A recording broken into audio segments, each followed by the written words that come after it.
Buenos días, mi nombre es Adriano Camps, soy profesor de la Universidad Politécnica de Cataluña, en Barcelona, España, y el título de esta charla es Teledetección utilizando señales de sistemas globales de navegación por satélite como señales de oportunidad.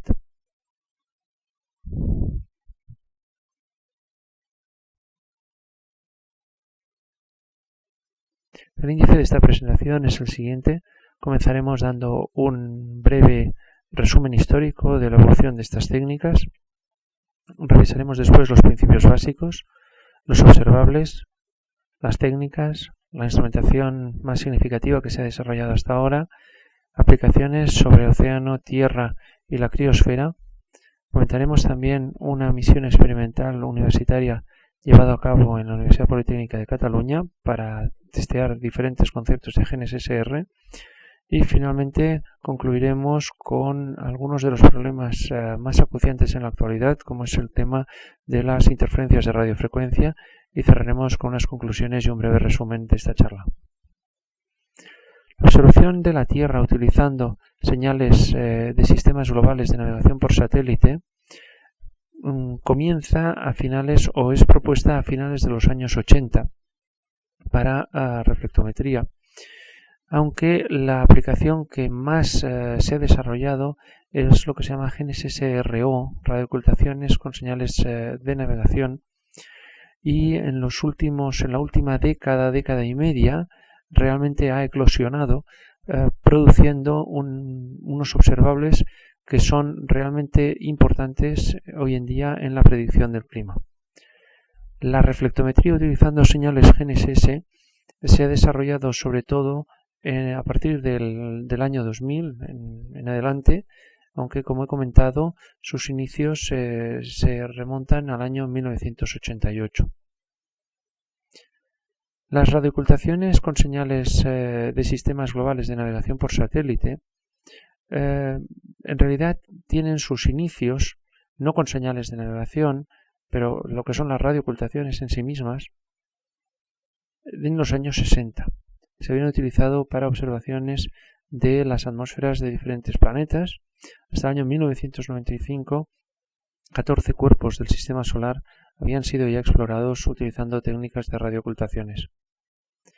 Con el advenimiento de la constelación GPS, que viene operacional ya a mediados de los años 90, es posible realizar medidas globales y frecuentes de la atmósfera terrestre, capaces de producir medidas con una relevancia a la hora de realizar predicciones del tiempo. ¿En qué consisten estas medidas? Bueno, pues de la misma manera que nosotros vemos la claridad del Sol, a pesar de que éste ya se haya puesto tras del horizonte, las ondas electromagnéticas les sucede lo mismo. A pesar de que el transmisor esté ya puesto por debajo del horizonte y no haya línea de visibilidad directa entre el transmisor y el receptor, esta radiación puede alcanzar el receptor porque la trayectoria no sigue una línea recta, sino que se curva debido al gradiente de índice de refracción en la atmósfera. ¿Y de qué depende? Pues depende fundamentalmente de la presión, de la temperatura y sobre todo del contenido de vapor de agua en la atmósfera. Y gracias a esto es posible realizar perfiles de vapor de agua en la atmósfera utilizando técnicas de radioocultaciones GNSS. La reflectometría GNSS comienza en el año 1988, cuando Hall y Cordy proponen el concepto de dispersometría multiestática utilizando señales GPS.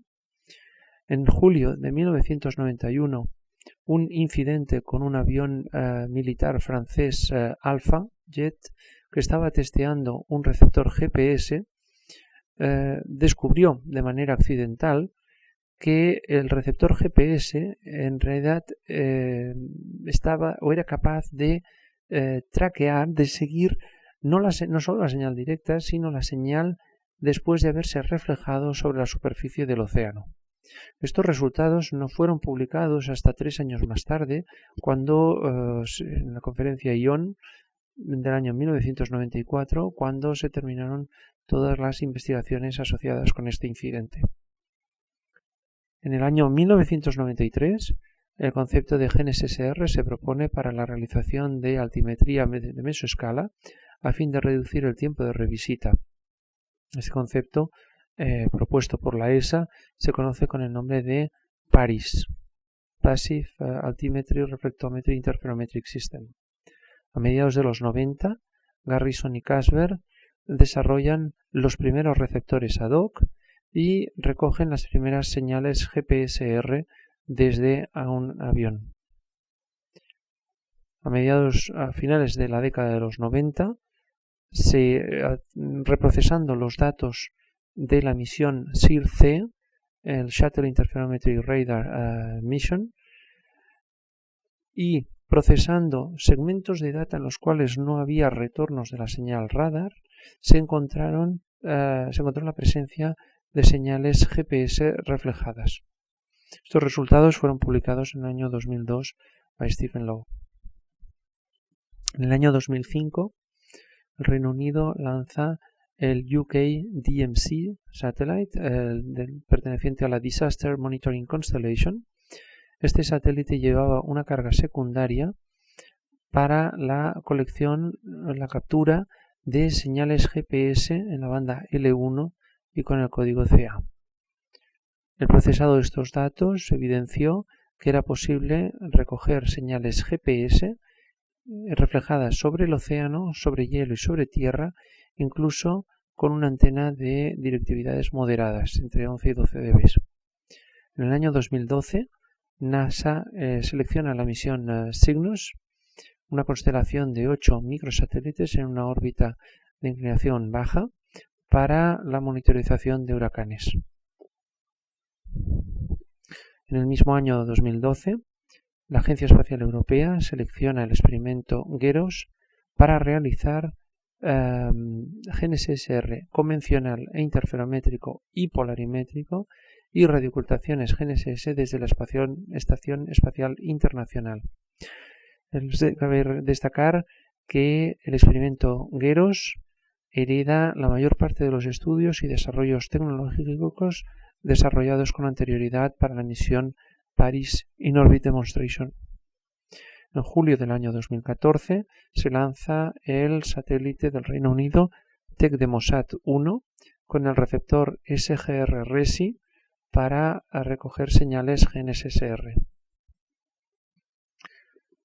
Otras evidencias primeras para demostrar o que demostraban que era posible recoger la señal GPS reflejada datan de mediados de los años 90, cuando Kavak recogió con un receptor estándar GPS la señal directa y la señal reflejada que, interfiriendo con la señal directa, producía un patrón de interferencia muy marcado, con máximos y mínimos, con unos desvanecimientos de señal muy marcados, lo cual evidenciaba la presencia de una componente coherente reflejada en la superficie de la Tierra. Vamos a revisar los principios básicos de GNSS-R. Y como el GNSS-R, veremos después, se puede interpretar como un radar multiestático, vamos a revisar primero algunos conceptos básicos de radar. En radar hay tres maneras diferentes de detectar, resolver blancos diferentes. En primer lugar, la resolución angular, que depende de las características de la antena. Típicamente se suele tomar como criterio el ancho de haz a 3 dB de la antena. La resolución en distancia depende del pulso usado. Nosotros medimos la distancia a la cual está el blanco, la distancia R, a partir del tiempo de retardo T sub R, que tarda desde que se envía la señal hasta que se recibe el eco, multiplicándolo por la velocidad de la luz y dividiendo por 2 para tener en cuenta que la onda tiene que ir del transmisor al blanco y volver del blanco al receptor.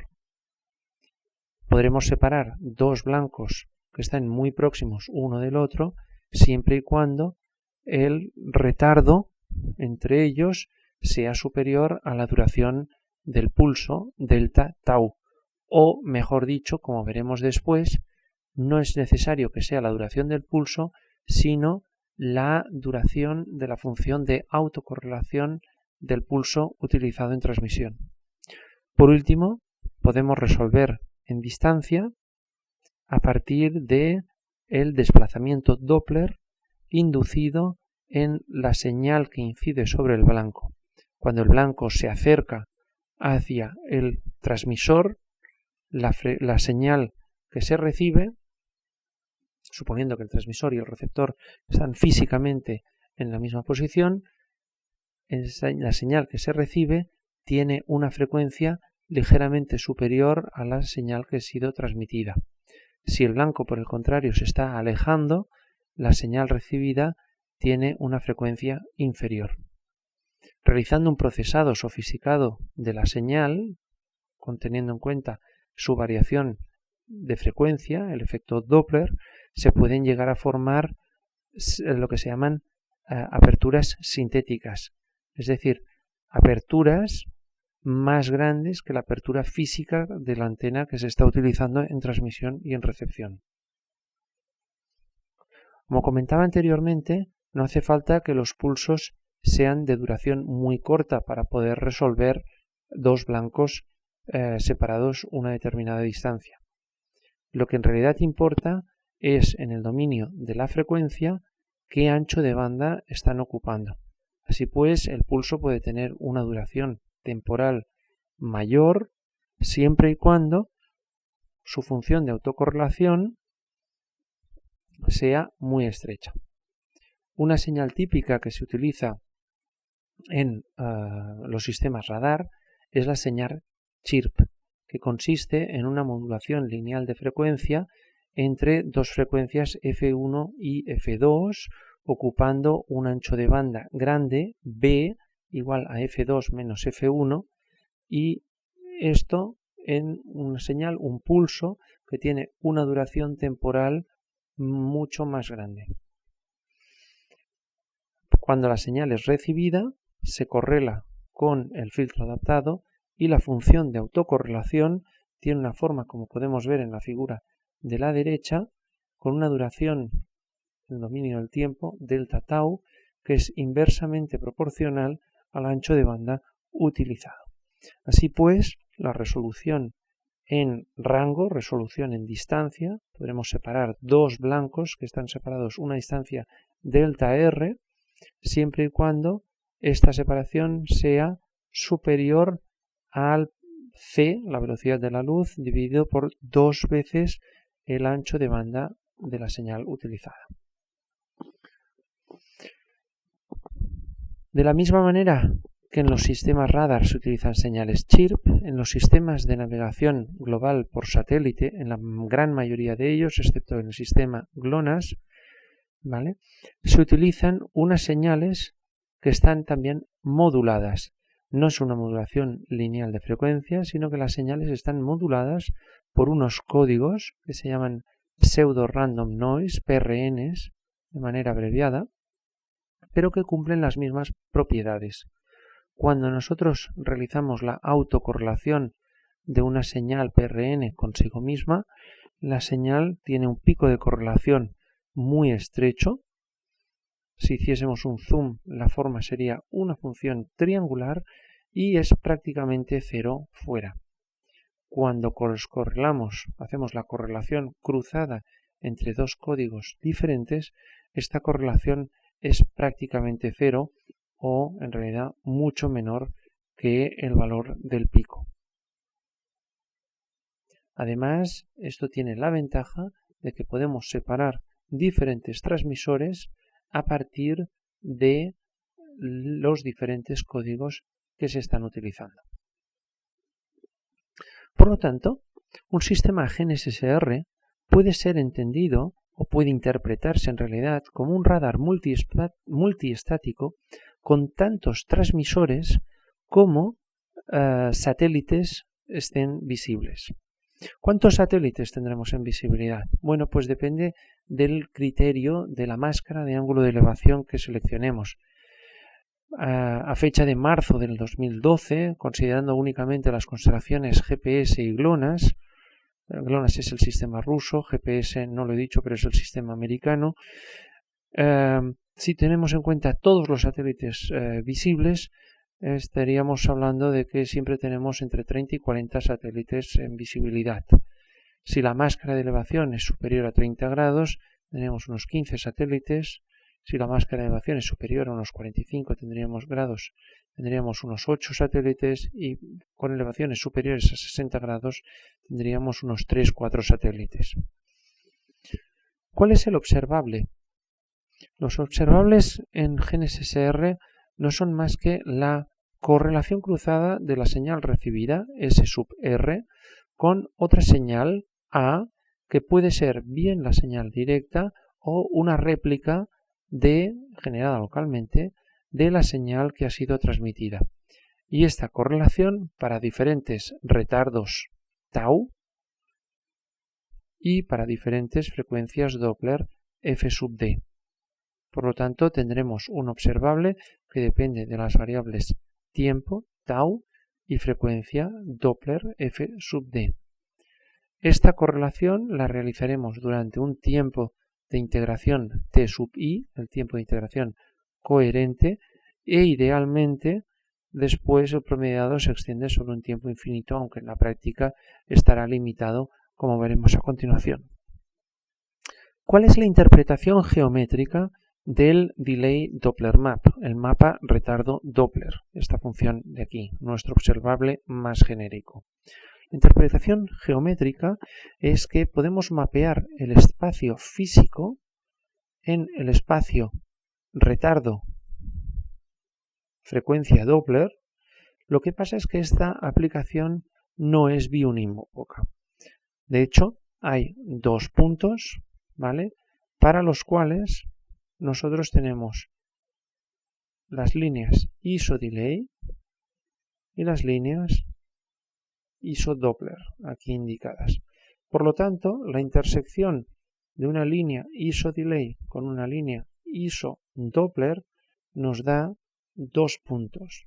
Tenemos dos puntos del espacio físico que corresponden con un único punto del espacio retardo-frecuencia.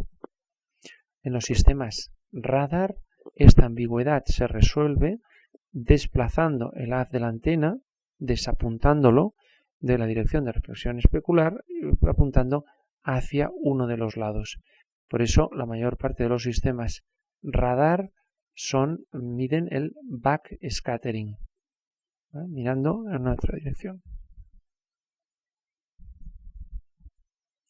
¿Qué observables podemos tener en un sistema GNSS-R?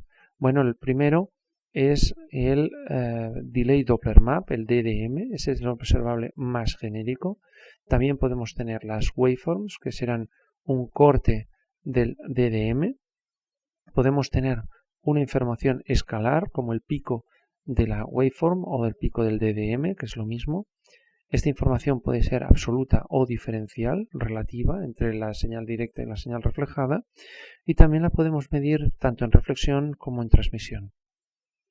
Pero también tenemos otro conjunto de técnicas, como las que había comentado, que Kabak comenzó a demostrar en los mediados de los años 90, basadas en la interferencia de la señal directa con la señal reflejada. Tenemos una técnica llamada la técnica del SNR, de la relación señal-ruido, en el cual, con una antena apuntando hacia el cenit, se recibe la señal reflejada, pero para ángulos de elevación muy bajos, para los cuales también la señal reflejada tiene polarización circular a derechas. Tenemos la técnica propiamente dicha del Interference Pattern Technique, del patrón de interferencia, en el cual el fenómeno de interferencias constructivas y destructivas se exagera utilizando antenas apuntadas hacia el horizonte y en polarización lineal. También podemos trabajar con observables basados en la polarización, que no será objeto de discusión en esta charla.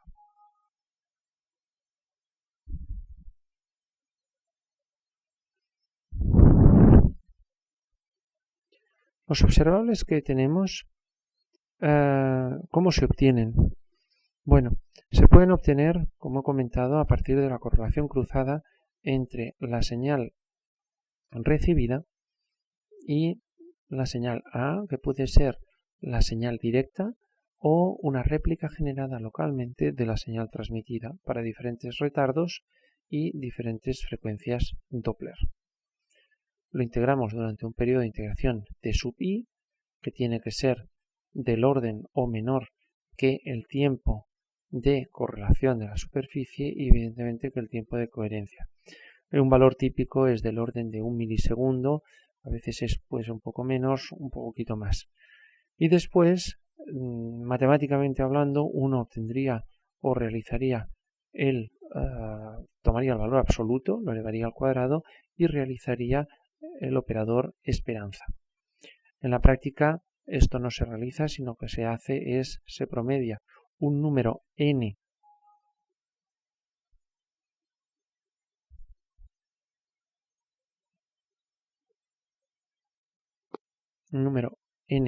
de observables consecutivos en el tiempo, y este valor promedio es lo que se le llama el delay Doppler map. Como podemos ver en esta figura de aquí, en estas 6 figuras, a medida que aumentamos el tiempo de integración incoherente, n es 10, 40, 80, 120, 200, 800 en estas figuras, con el tiempo de integración coherente de 1 milisegundo.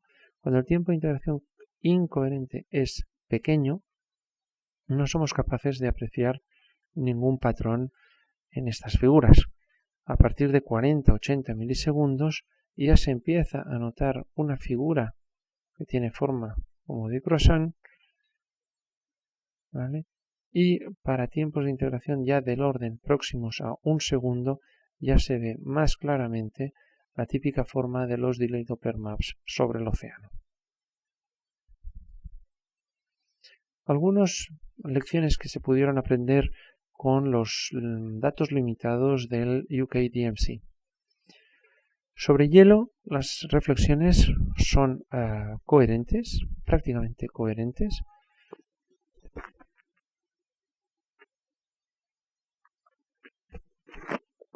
Las reflexiones son coherentes. Vemos en el dominio de frecuencias la función sinc con el lóbulo principal y los lóbulos secundarios, y si pudiésemos hacer un corte en la dirección de retardos, veríamos el triángulo elevado al cuadrado. Sobre tierra, a la derecha, no es una reflexión tan limpia, tan coherente como sobre el hielo, pero sí que domina el comportamiento coherente. Aunque hay unos ciertos efectos, es decir, nos llegan reflexiones para retardos diferentes de 0, del primero, ¿vale? Y con un determinado rango de Dopplers limitado, pero más ancho que los más o menos 500 hercios de sobre el hielo correspondientes al inverso de 1 milisegundo. ¿Por qué? Pues porque tenemos efectos de topografía y nos llegan reflexiones de otros puntos. En el caso del océano, si nos fijamos, tenemos reflexiones desde retardos muy superiores y con rangos de frecuencia Doppler también muy superiores, debido al hecho de que tenemos las pendientes inducidas por las olas que nos hacen que seamos capaces de recibir reflexiones de extensiones muy grandes. Así pues, lo que vemos es que dependiendo de la superficie sobre la cual se produzca la reflexión, vamos a tener unos observables con unos patrones muy marcados.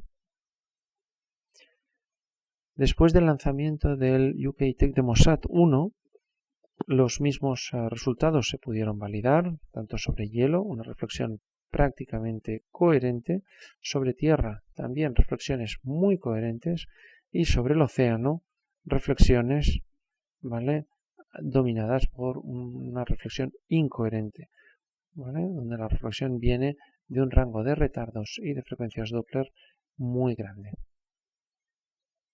Por lo tanto, las lecciones que podemos haber aprendido de los datos recogidos de ese espacio disponibles hasta la actualidad es que sobre el hielo los DDMs representan una reflexión casi especular.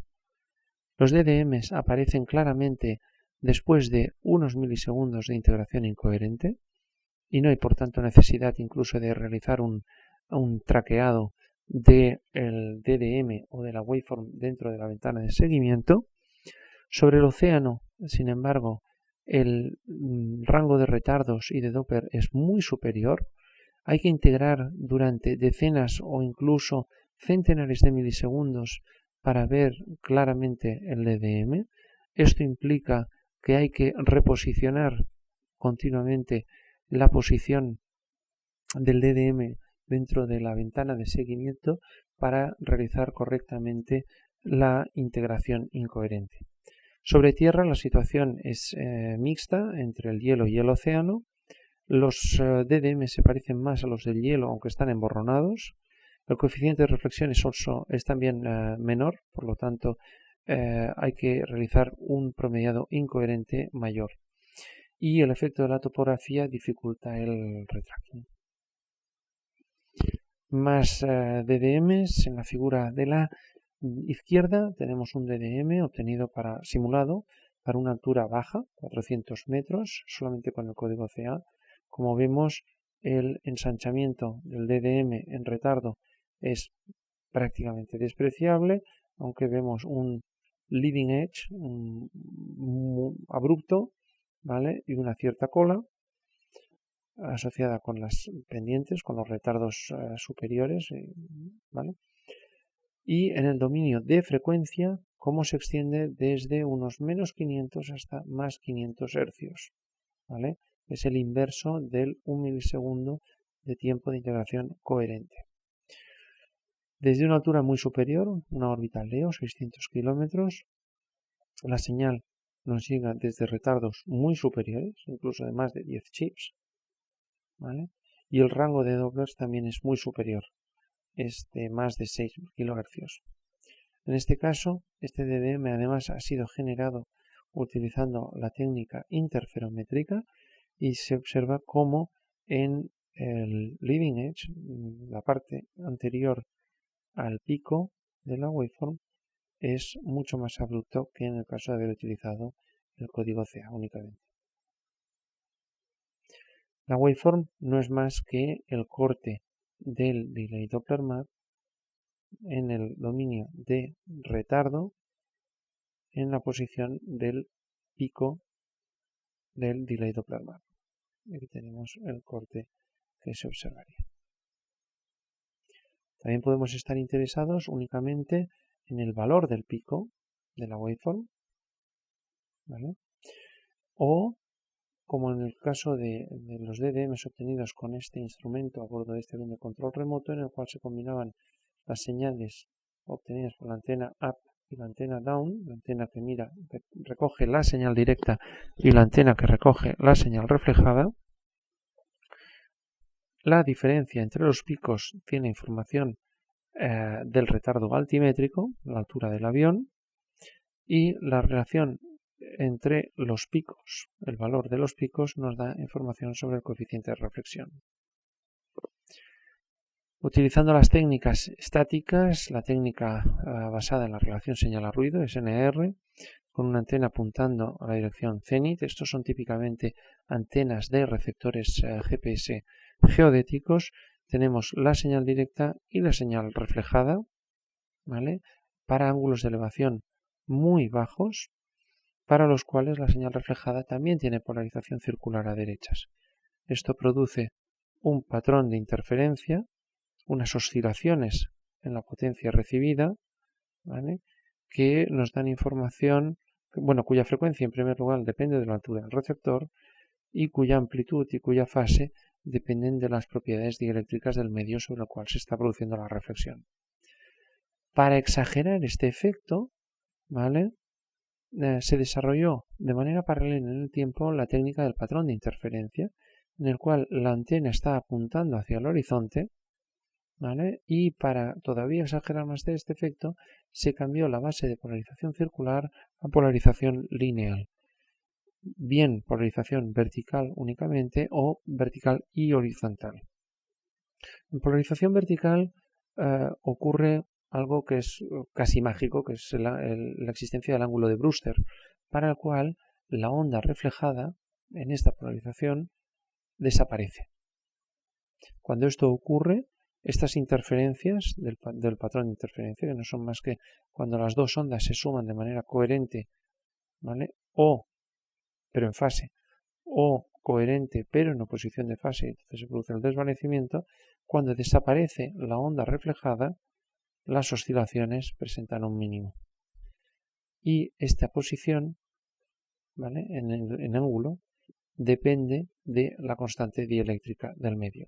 En el caso de la Tierra, por ejemplo, está relacionada con la humedad del terreno. ¿Cuáles son las principales técnicas? Bueno, existen varias técnicas, pero las tres más importantes son las que describiré a continuación. En primer lugar, el GNSS-R convencional, en el cual la señal reflejada se correla con una réplica generada localmente del código PRN de la señal que se quiere, del satélite que se quiere seguir. Ventajas: que como los códigos son generados localmente, tienen una relación señal a ruido muy elevada y por lo tanto se pueden utilizar antenas de dimensiones más pequeñas. Los diferentes transmisores, los diferentes satélites se pueden separar porque cada uno transmite un código diferente. Por contra, solamente los códigos públicos están disponibles y estos hoy en día tienen unos anchos de banda pequeños, del orden de 2 MHz. Por lo tanto, la resolución que se puede conseguir es limitada.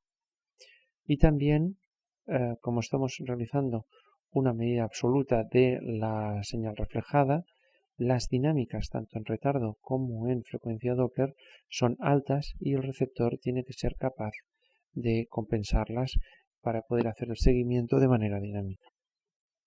La técnica GNSS-R interferométrica fue propuesta en 1993 por la ESA y consiste en correlar la señal directa con la reflejada para diferentes retardos y frecuencias Doppler.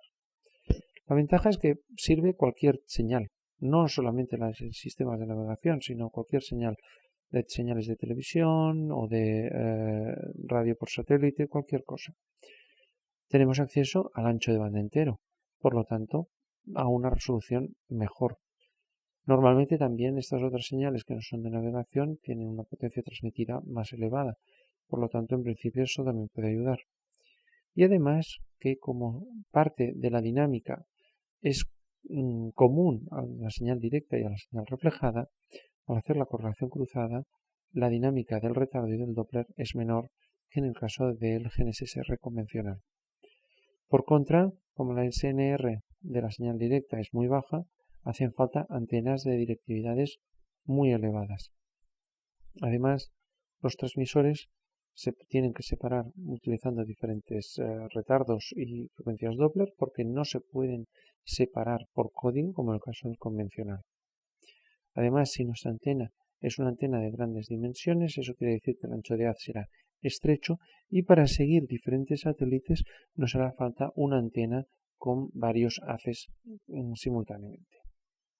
La técnica del Reconstructed Code, el código basada en la reconstrucción del código, ¿vale? Consiste en la estimación del código PI para diferentes retardos y Dopplers, gracias a que esta señal se transmite de manera simultánea tanto en las bandas L1 como L2. Se utiliza una técnica de Z-tracking, como en los receptores GPS convencionales, que minimiza las pérdidas de squaring loss.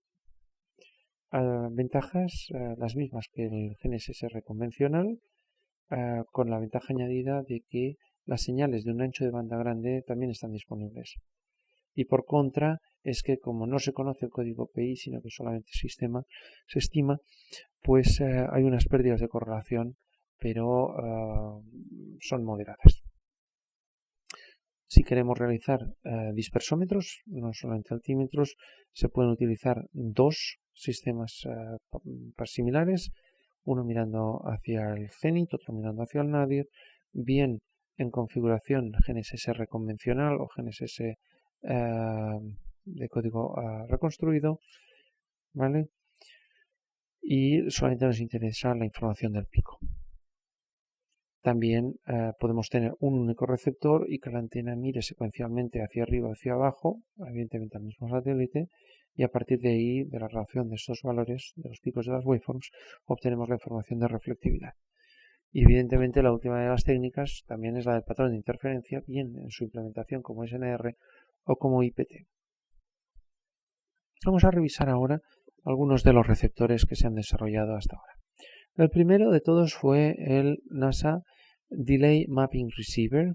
Es un receptor hardware en el sentido de que las correlaciones se calculan con unos circuitos digitales ad hoc para ello.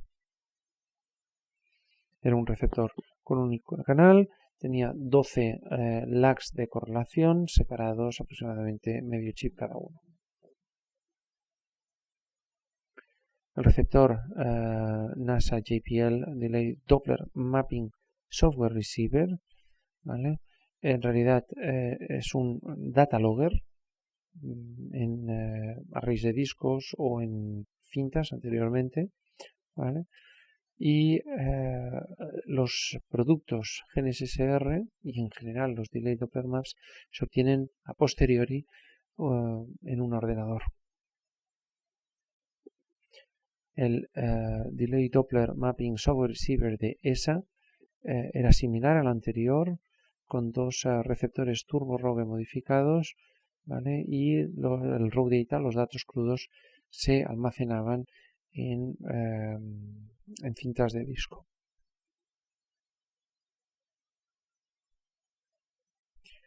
El UPC IEC Doppler Delay Software Receiver es un sistema de 3 canales, 2 mirando hacia el nadir, uno mirando hacia el cenit, para poder realizar estudios polarimétricos. Por eso se dispone de 2 antenas mirando hacia la dirección nadir. Y la otra ventaja de este sistema es que grababa directamente sobre el disco duro la señal registrada, la señal cruda registrada. Y evidentemente todos los canales de manera síncrona. Y tenemos algunas vistas del sistema OceanPal desarrollado por la empresa Starlab, un sistema que ha ido evolucionando con el tiempo y que en las próximas generaciones incluirá también las capacidades de multibanda y multi-constellation. En esta transparencia podemos ver las 3 antenas que conformaban el experimento de reflexiones en SSR a bordo del UKDMC. Este satélite fue lanzado con éxito en septiembre del 2003 y el hardware era sencillo, era un receptor GPS y una grabadora de los datos crudos en IF. Tenía una directividad de unos 12 dB, por lo tanto, una directividad bastante moderada. El instrumento Gold de RTR, Real Time Receiver del IEC, es la evolución del TODIRECT, pero incluyendo una unidad que realizaba las correlaciones en tiempo real. El Hyper-Gizmos de la Universidad de Purdue es también un sistema para realizar GNSS-R y radioocultaciones, pero por procesado software, ya que grababa los datos crudos directamente en unos sistemas de almacenamiento para su posterior postprocesado. El GRI-PAU, que es el GNSS Receiver Instrument para PAU, desarrollado por la UPC, primeramente en 2007 hasta la actualidad, es un híbrido entre un radiómetro y un reflectómetro. La componente reflectométrica pretende obtener algún tipo de proxy o de observable que permita realizar la correlación del estado del mar obtenida para las medidas radiométricas en la banda L, con el objetivo último de determinar la salinidad. La ventaja de este sistema es que lo calculaba Delay Doppler Maps en tiempo real, cada milisegundo. Tenemos el DDM complejo y después con esto podemos procesarlo de manera software como queramos. El tamaño de los DDM es 24 por 32 píxeles, lo cual corresponde a 768 correlaciones complejas en tiempo real, con un espaciado tanto en delay como en Doppler ajustable. Aquí tenemos otra vista al interior. Todos los cálculos se realizaban con FFTs para hacerlo de manera más eficiente, y debido a que la frecuencia de reloj del sistema era muy superior a los anchos de banda necesitados, se utilizaban técnicas de reutilización de hardware para hacer un uso más eficiente de los recursos disponibles. Y aquí tenemos una figura interesante, vamos a animarla, en el cual se ve esto. Cada fotograma de aquí corresponde con 1 milisegundo de datos, de los cuales se ha representado la imagen como el valor absoluto de los mismos, pero en las imágenes de la derecha lo que vemos es la fase del pico de este Delay Doppler Map. Y lo que se ve es que la fase sigue un comportamiento prácticamente lineal, salvo en unos saltos muy marcados que ocurren en pasos, ¿vale? Que son múltiplos de 20 milisegundos, que corresponde con el periodo del bit de navegación, y los saltos siempre son de pi radianes.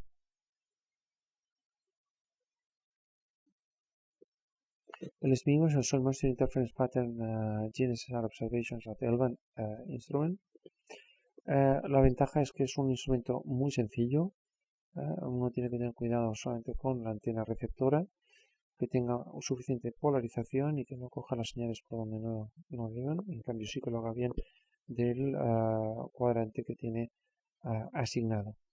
Se obtiene un mapa entero cada 6 horas, que es aproximadamente la mitad del periodo de los satélites GNSS, y se obtiene una buena resolución espacial porque estamos a una altura moderada respecto del suelo, pero las limitaciones es que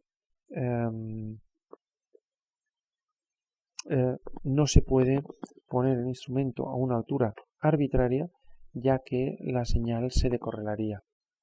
Es decir, la señal directa y la señal reflejada están moduladas por el código PRN, por lo tanto, las dos, para que interfieran y den correlación o no den correlación, tienen que llegar a la vez, tienen que llegar dentro del periodo de chip.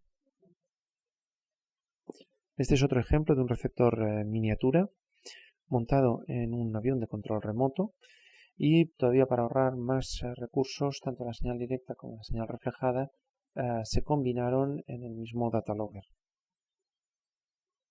Otro ejemplo de instrumento, el Paris Interferometry Receiver en sus versiones ground-based, donde tenemos ahora la imagen en el Silambrik en Holanda, donde se demostró por vez primera el concepto interferométrico en julio del 2010, y después hubo la versión aerotransportada, el PIDA. El PAU para INTA Microsat 1, con sus modelos de vuelo y de ingeniería en la antena, es como el concepto PAU en sí mismo, un radiómetro más un reflectómetro, ¿vale? Y el radiómetro incluye detección de RFI mediante kurtosis. El SSTL SGR RESI es el instrumento que vuela en el UK TechDemoSat 1 y es el instrumento que volará en la misión Cygnus de NASA. Tiene 4 frontends que son capaces de recibir las señales L1 y L2, ¿vale? Y realiza procesado en tiempo real. Aquí tenemos una vista del satélite y de la antena formada por 4 espirales. Aquí la tenemos, ¿vale? Que proporcionan una directividad ligeramente superior a la del UK DMC. El instrumento Pícaro, ¿vale? Desarrollado por la OPC, que implementa entre otros el Reconstructed GNSS-R, y que ha volado en 2 campañas de globos estratosféricos en octubre de 2013 y en 2014 para minimizar los riesgos de la misión por satélite CubeSat-2. También podemos realizar medidas en transmisión y como la señal GPS se atenúa, por ejemplo, cuando atraviesa una capa de vegetación, esta atenuación es proporcional al contenido de agua en la vegetación. Por lo tanto, a partir de la medida de la intensidad de señal con y sin esta atenuación podemos inferir el contenido de agua de la vegetación en el transecto que une el satélite y el receptor.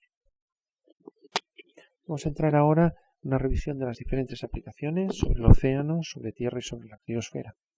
La primera aplicación que se desarrolló sobre el océano es la medida de la velocidad del viento, medidas escalerométricas, dispersométricas, a partir de la forma que tiene, ¿vale?, la cola del waveform. Recordemos que el waveform es el corte del delay Doppler map en la dirección retardo, ¿vale?, pasando por el máximo.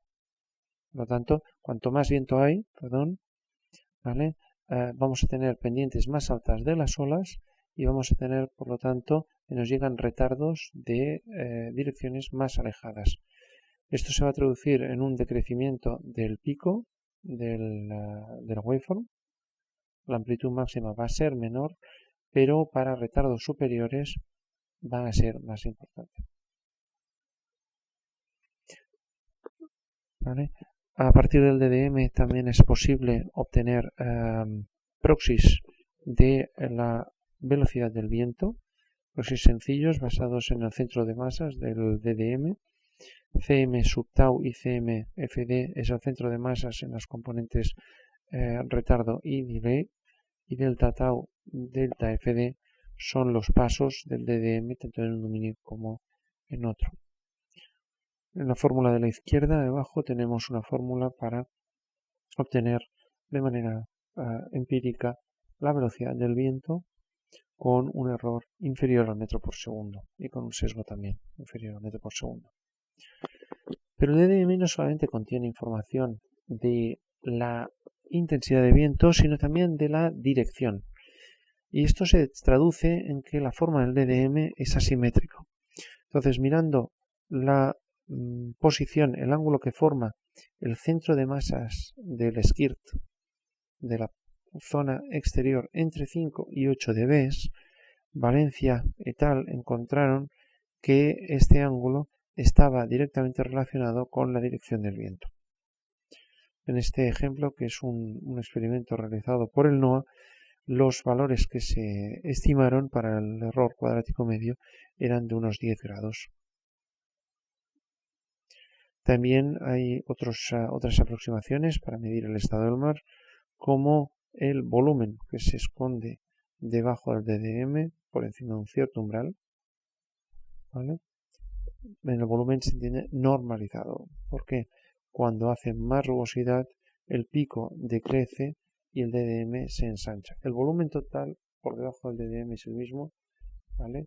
Pero si normalizamos y si cogemos solamente el ruido o el volumen del DDM, por encima de un nivel que es el nivel de ruido, el volumen que queda encerrado en esta zona de aquí, ¿vale?, después de haber normalizado el pico, está directamente relacionado con el estado del mar.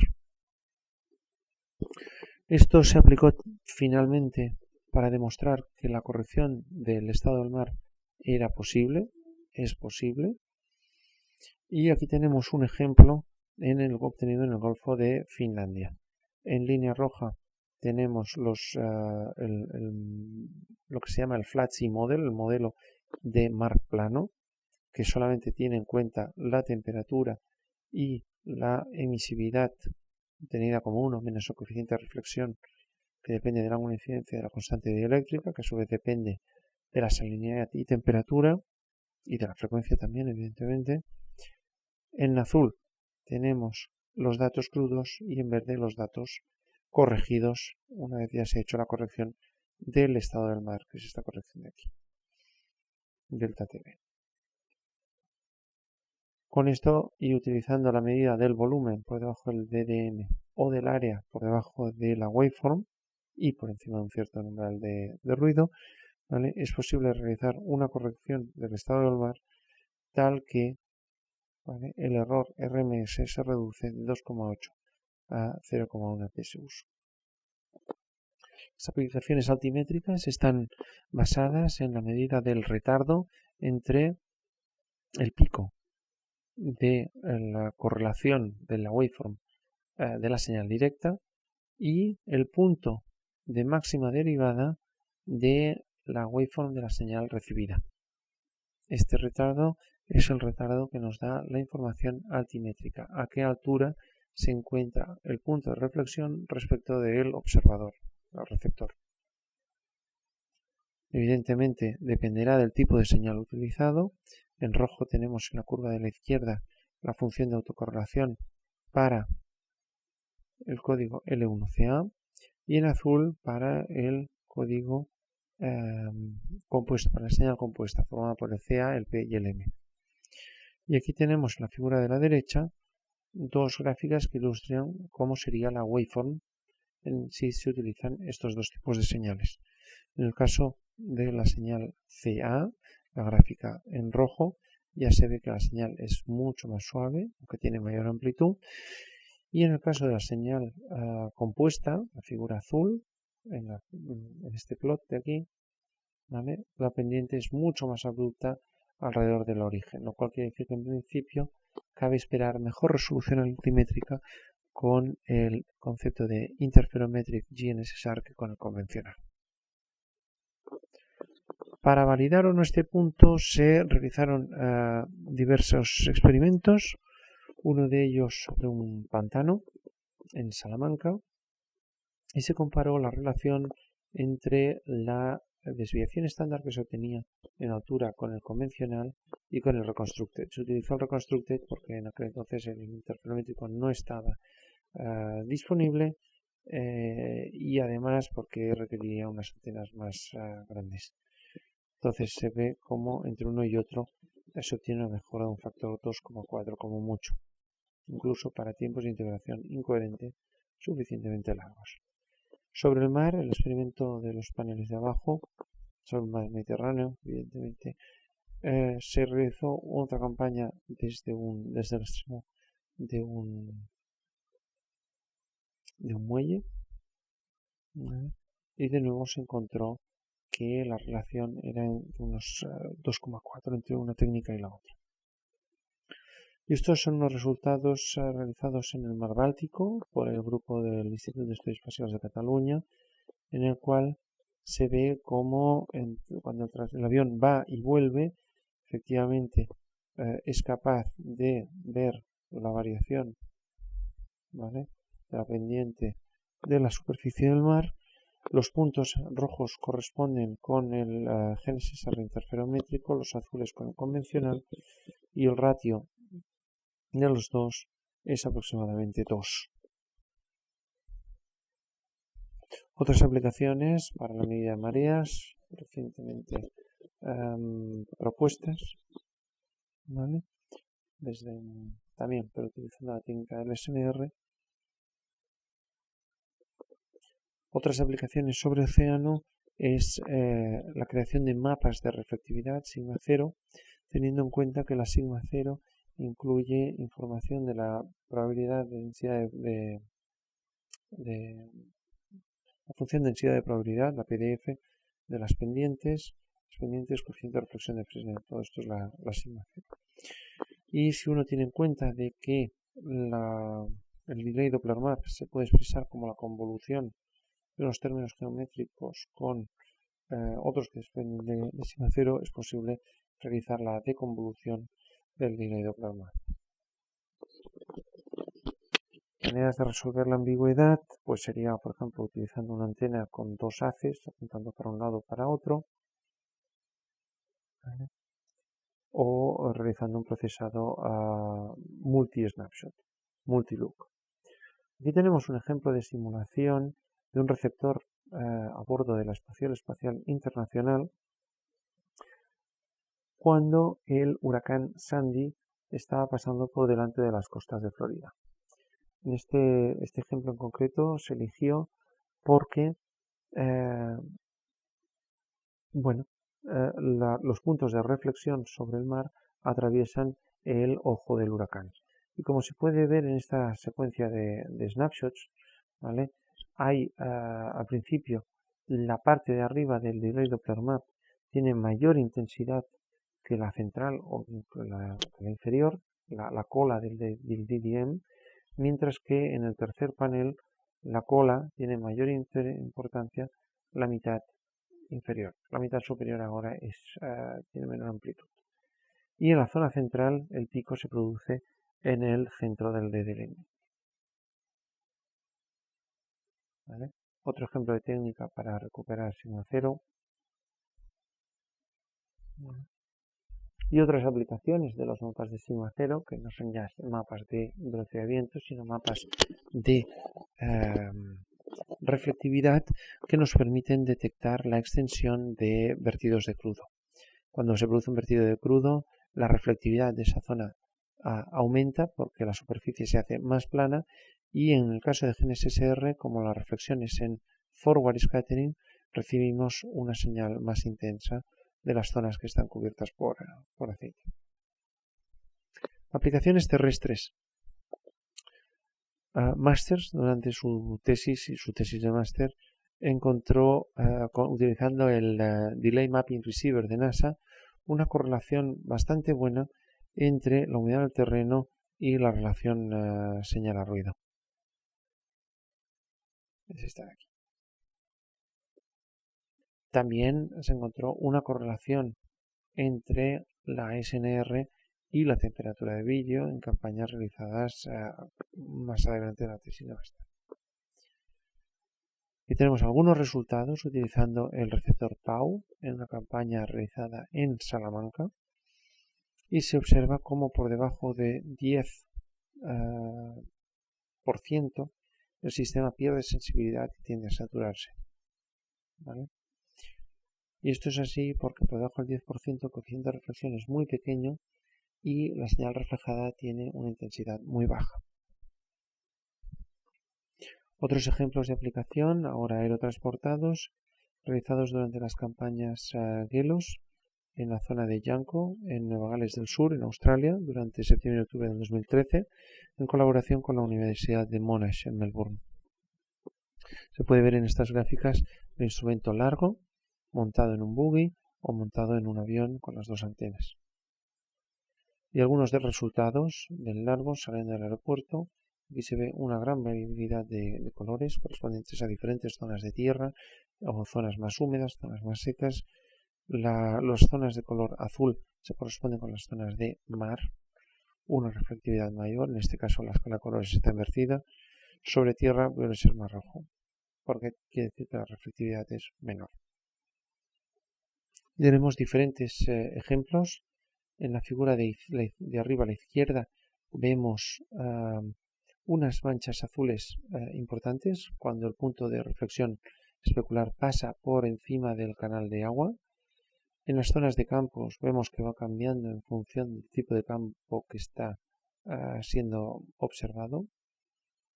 En la figura de debajo a la izquierda vemos como mientras está pasando por dentro de un lago la reflectividad es mucho mayor, es más azul, y después cuando sale la reflectividad baja.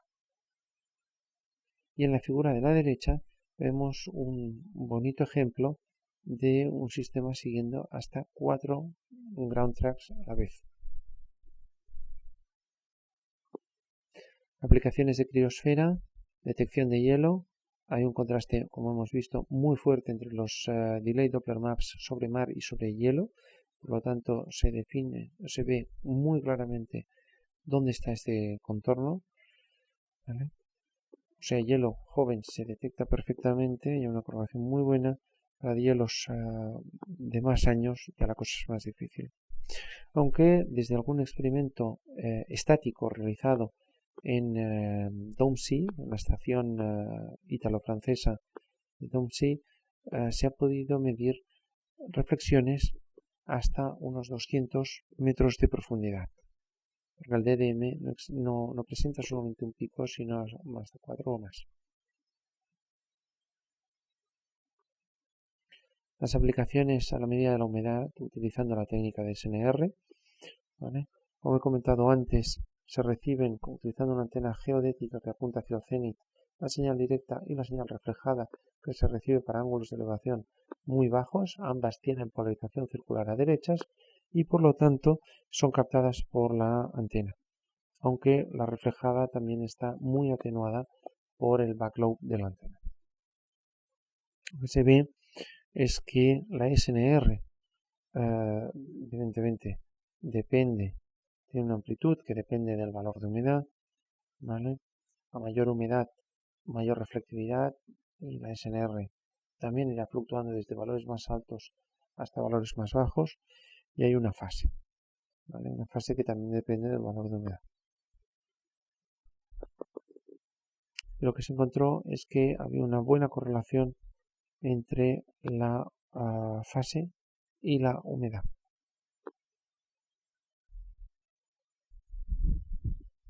Estudios más recientes sugieren que también si uno utiliza la información de amplitud y la información de la altura del receptor, puede obtener estimaciones todavía más fiables, ¿vale? Con coeficientes de correlación superiores al 96%.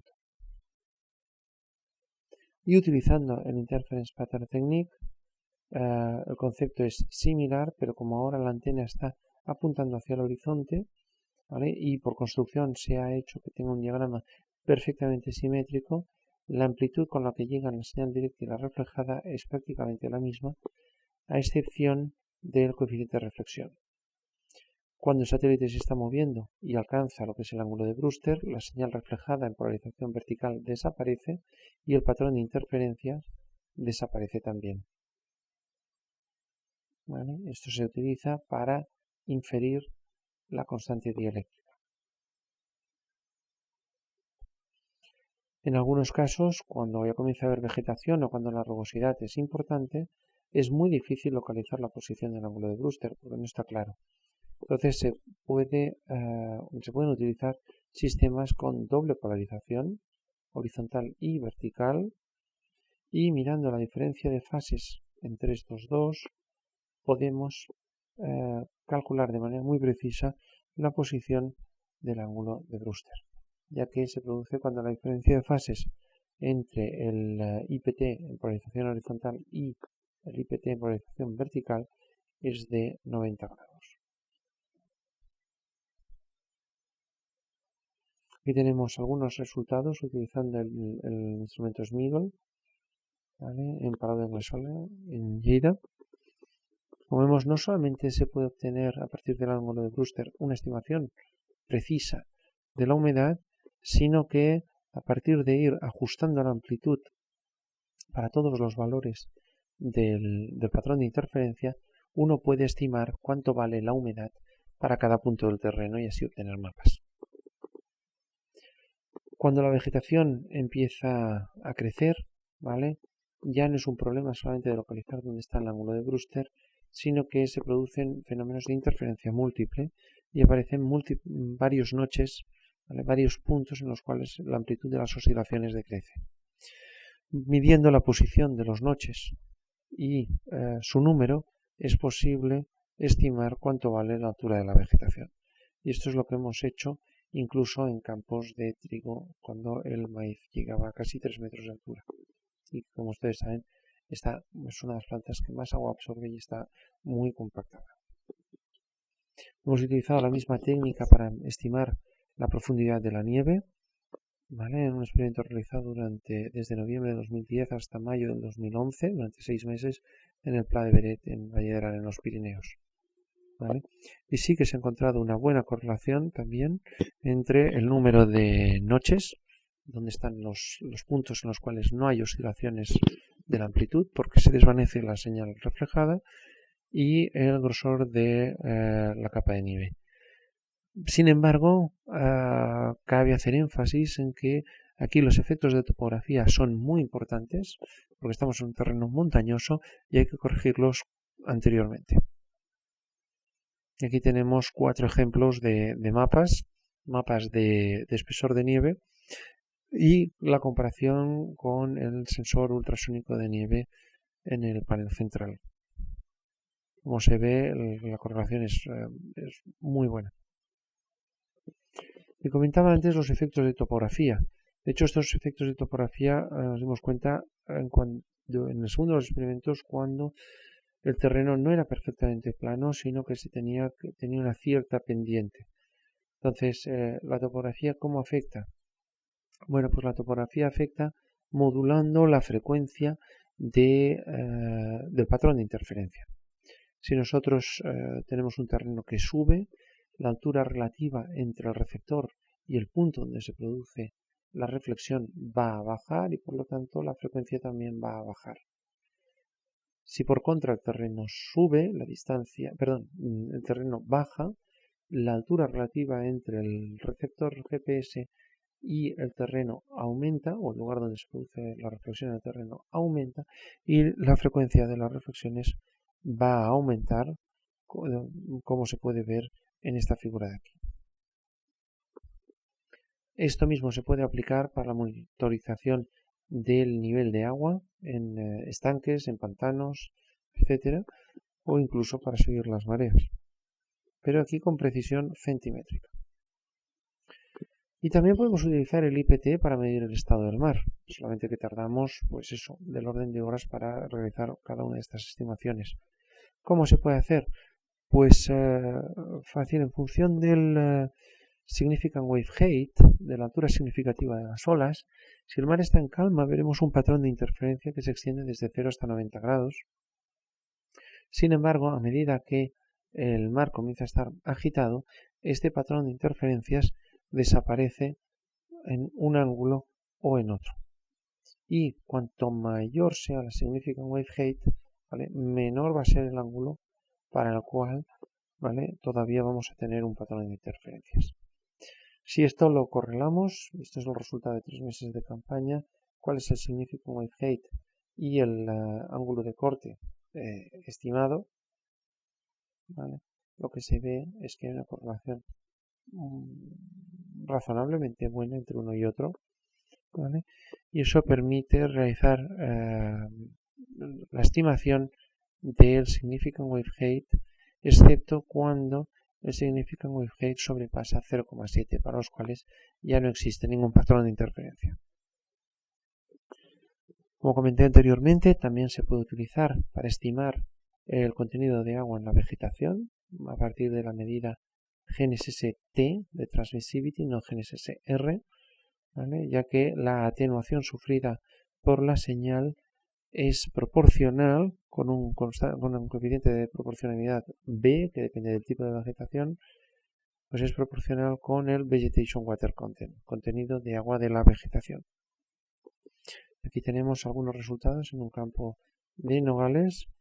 Cada una de estas trazas se corresponde a un transecto por el cielo, ¿vale? La zona que tiene menos satélites cubiertos es la zona norte, ¿vale? Y se ve como hacia los extremos de lo que sería el círculo unidad, ¿vale?, la atenuación es mayor, como cabría esperar, ya que atraviesa por una capa de vegetación que es mucho más gruesa que si nos vamos hacia el cenit. Y en este caso, con un parámetro B de 0,81 y utilizando 60 grados, es donde se obtienen mejores resultados, ¿vale?, por relaciones, ¿vale?, con errores inferiores al 3%. Vamos a dedicar algunas transparencias a comentar la misión CubeSat-2. CubeSat es un CubeSat de 6 unidades. Una unidad es un cubo de 10 por 10 por 10 centímetros y este nuestro de 6 unidades hace unos 10 por 20 por 30 centímetros. La carga útil principal es el reflectómetro Pícaro, que quiere decir PY and CA Code Reflectometer Payload, ¿okay?, que implementa el GNSS-R convencional, interferométrico y reconstructed, ¿vale? De todas maneras, sabemos que en la cara up solamente tiene un parche, ¿vale?, y por lo tanto en GNSS-R interferométrico la relación señal-ruido será muy baja y seguramente no funcionará muy bien. De todas maneras, sí que esperamos que funcione en los otros dos modos. También tiene otras dos variantes de los modos, es en modo Open Loop y Closed Loop. Y como el downlink de datos está muy limitado, solamente se bajarán los picos de los DDMs y algunos seleccionados. El resto se procesará todo a bordo. El lanzamiento está previsto a partir de junio del 2016 y está patrocinado por un proyecto europeo llamado EGM.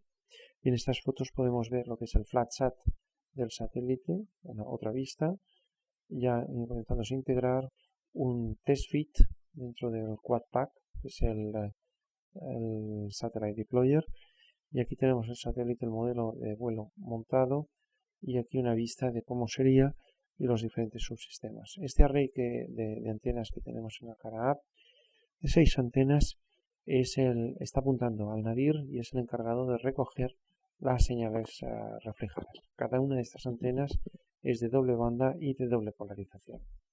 Bandas L1 y L2 y polarizaciones circulares a derechas y circulares izquierdas. Todo este ha sido testeado en el NanoSat Lab de la UPC, que incluye pues una mesa de vibraciones, una thermal vacuum chamber, un cañón de simulación solar y unas bobinas de Helmholtz con un air bearing para simular condiciones de ingravidez y el campo magnético arbitrario. De hecho, es programable a través de las bobinas. Y en esta imagen de aquí vemos una imagen del Ground Station, aunque se está haciendo una nueva para tener también la banda S toda integrada. La demostración experimental del instrumento Pícaro se fue llevado a cabo en 2 vuelos estratosféricos a una altura de unos 27 kilómetros durante Vexus 17 y Vexus 19. ¿Vale? Y algunos de los primeros resultados que se obtuvieron fueron los siguientes. El primero es que hay diferentes mecanismos de dispersión, ¿vale? En rojo sobre el suelo, el más importante evidentemente, el azul, verde y rosa sobre la vegetación y dobles reflexiones, vegetación y suelo, o los troncos y el suelo. ¿Vale? Lo que es importante es que a pesar de que la altura varía desde 0 hasta 20 kilómetros, el instrumento solamente está siguiendo la componente coherente. Si no, el decrecimiento iría como 1 partido con la altura cuadrada. Algunos resultados son las primeras reflexiones de señales Galileo en doble frecuencia y doble polarización, recogidas nunca desde un globo estratosférico. En la izquierda podemos ver para satélite GPS, ¿vale? L1CA, como se suele hacer habitualmente, L2C en el segundo de los paneles, L1PI en el tercero y L2PI en el cuarto de los paneles. Y a la derecha vemos GLONASS L1CA, GLONASS L2CA, L2P y Galileo E1BC. GNSS-R tiene un futuro prometedor porque los satélites van a estar ahí durante las próximas décadas. No hay ningún plan de eliminarlos, de quitarlos de la circulación. Al contrario, las constelaciones Galileo y Beidou se están acabando de desarrollar y además van a aparecer otras constelaciones no globales pero regionales, más los sistemas de aumentación. Por lo tanto, va a haber muchas señales de oportunidad. Cuando estén todas las constelaciones desplegadas, habrá más de 120 satélites disponibles. Sin embargo, se han empezado a encontrar problemas, como ya había pasado en otros campos, como la radiometría en microondas o los sistemas radar. Empezamos a tener problemas también de interferencia de radiofrecuencia.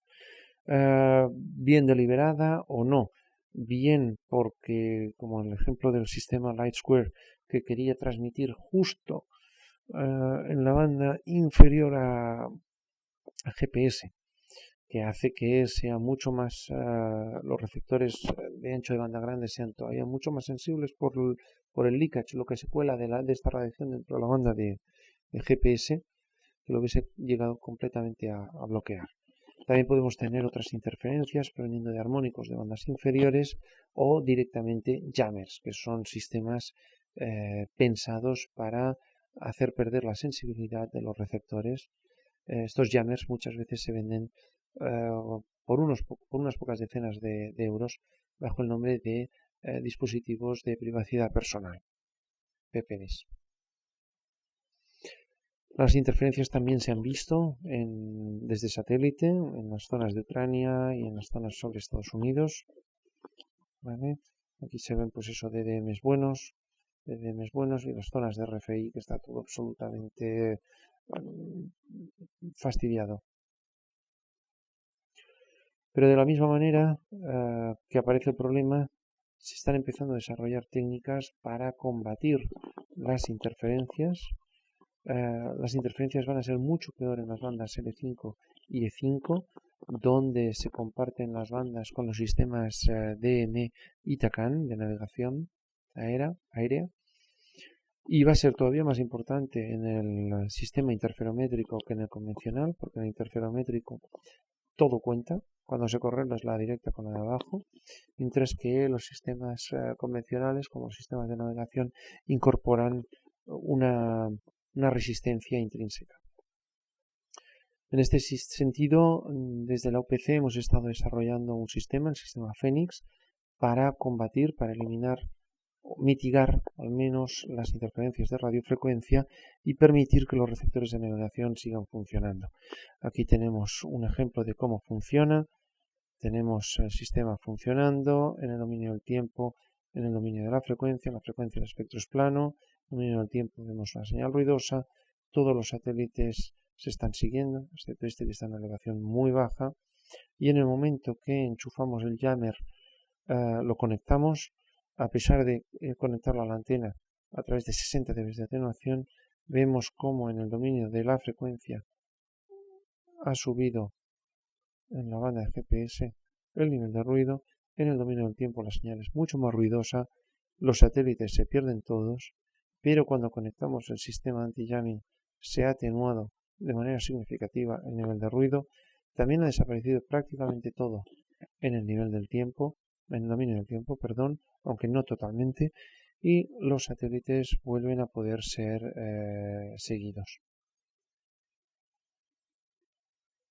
Esto nos da un incremento de la robustez frente a las interferencias entre 20 y 30 dB y fue galardonado con el European Satellite Navigation Competition Barcelona Challenge en el año 2015.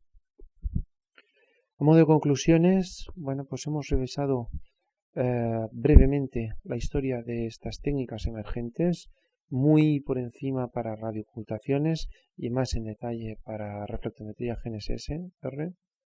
Hemos revisado los principios fundamentales en que se basa, los principales observables, las técnicas de procesado, alguna de la instrumentación que se ha desarrollado. Hemos presentado también aplicaciones para océano, para tierra, sobre la criosfera.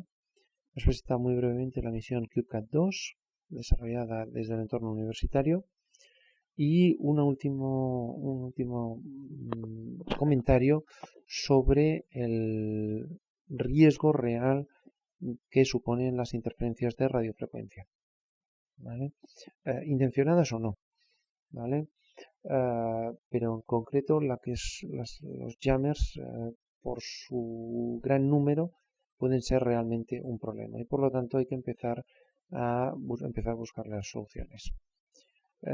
A pesar de todos estos peligros, hay compañías privadas que ya están trabajando en desplegar constelaciones de nanosatélites, CubeSats de 3 unidades, para realizar radioocultaciones GNSS. Y a la reflectometría, igual que pasó con las misiones desde el espacio, le va a costar un poco más, pero llegará. Va a costar un poco más porque necesita una antena un poco más grande y es un poco más sofisticado el procesado en radioocultaciones, pero está a la vuelta de la esquina. Muchas gracias por vuestra atención y si estáis interesados en este tema, les invito a leer el siguiente tutorial que apareció publicado en el número de diciembre del IEEE Geoscience and Remote Sensing Magazine. Muchas gracias por su atención.